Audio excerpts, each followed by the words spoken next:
Hey, welcome back. So in the last video, we talked about the puzzle that the brain, as a network, is the same networks used to remember the past, to experience the present, and to imagine the future. Yet each one feels radically different. Today I'm going to show you the why that seems to be the case. The answer comes from a single deep constraint that every living mind has to deal with. The constraint is any information processing system that has to keep an organism alive faces severely bounded processing resources. So, like, you don't have infinite compute in your head, right? Your brain cannot process everything at once. It has limited bandwidth, limited energy, and it must act in real time or the organism dies, right? So, we evolved in a situation where you couldn't spend 10 minutes thinking about whether or not you have to run away from the bush that is making noise, right? The tiger gets you, or the lion gets you, or whatever the predator is, right?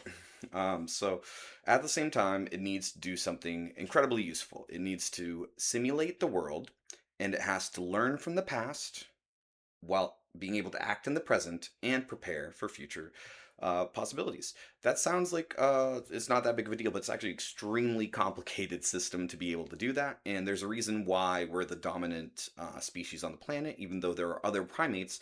We are the species that is best at doing this sequencing of simulation and learning from our mistakes. Simulation is what lets the organism fail in its mind instead of failing in reality, right? So you can imagine what would happen if you walk off the ledge of a cliff, right? You can kind of imagine that and you would die. Uh, you don't have to test whether or not that's going to happen. There are animals every day somewhere that are testing whether or not doing something very dangerous, what would happen. And that type of curiosity is what they would say kills the cat.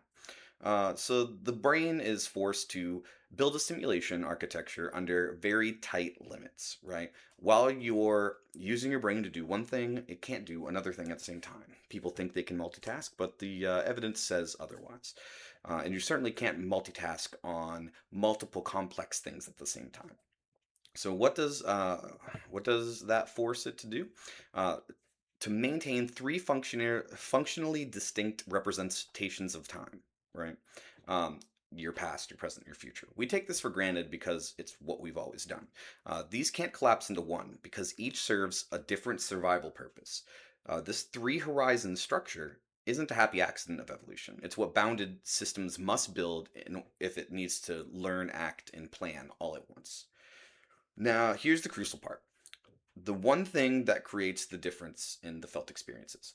All three horizons use the same constructive machinery, but they differ in what triggers each of the reconstruction events, which little moment of building or updating your experience of time.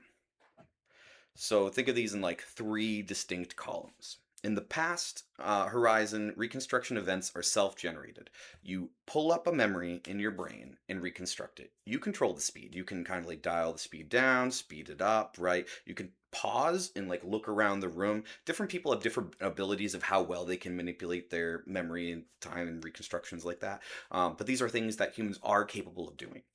Um, the data is already stored, so you get to set the playback rate, right? And in some ways, you can actually reconstruct what happened so that you remember things that didn't actually happen, etc. You can remember something, and then you can purposely place in that memory like a gorilla in the room. And you know the gorilla wasn't in the room, but you can imagine the gorilla being in the room, right? This is using two different architectures. It's using your ability of future construction of things that haven't happened, right, and planting it in the past. And usually we're going to realize in the moment when we're doing those type of experiments that the gorilla wasn't really in the room. But there's different science that exists that shows if you tell the same story enough times, the reconstruction just becomes the actual memory, and then before you know it, you're convinced that the gorilla was there the whole time. In the present horizon, reconstruction events are driven by incoming prediction error, right? So your brain is constantly predicting what's going to happen next, and when reality doesn't match that, a reconstruction event fires to update the model. You don't get to choose the rate, the world does, right? If there's only a few sensory things coming in at a time that your body feels it needs to pay attention to, things can go by slower. But when you're stressed, when things are chaos, when you're getting a bunch of competing signals and your body's telling you that they're all important, that's when you feel like you don't have enough time, you're rushing, and everything is going by way too fast. The more unexpected things are, the more reconstruction events fire. And in the future column, right, reconstruction events are pattern generated. You're combining old memories and learned patterns to build possible futures. There's no live sensory data, right, to speed you up or to ground it and force continuity. So you get discrete snapshots rather than a smooth flow. So you can kind of imagine anything, but it becomes much harder to embody the idea of yourself going through it and have that emotionally or sensorially make sense. This is the single difference that drives the reconstruction process, and it completely changes the character of experience time. Quick examples, right? Let me make this concrete. When you're remembering a great vacation, you can slow down, savor a single evening on a beach. That's self generated reconstruction. You're in control. When you're driving in heavy traffic or playing a fast video game and time flies by and uh, your brain is fully occupied, generating reconstructions driven by rapid prediction errors, like when I play League of Legends. You have no spare bandwidth left to feel the passage of time richly. When you're trying to imagine your life in 5 years, you often feels like flipping through slides, like me in a new house, me in a different job, because there's no continuous sensory stream gluing those scenes together. That's the pattern generated reconstruction. This framework doesn't just explain everyday quirks of time, it gives a much cleaner way to understand rumination, right? Too many self generated reconstructions of the same painful memory.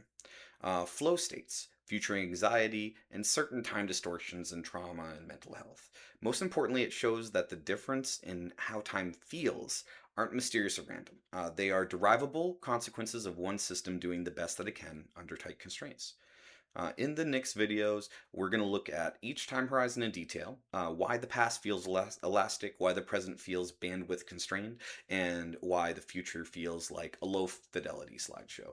If you're enjoying this series, do the things people ask you to do. I just appreciate anybody taking the time to think about these ideas with me. I enjoy the process of learning about things, um, trying to synthesize ideas, trying to reach, you know, the closest thing approximation we have to truth, right? It's not about me being right or other people being wrong. Being wrong actually just improves my overtime accuracy towards the target of truth. So it's actually really good for people to point out when I am wrong, opposed to me wanting to be considered an expert.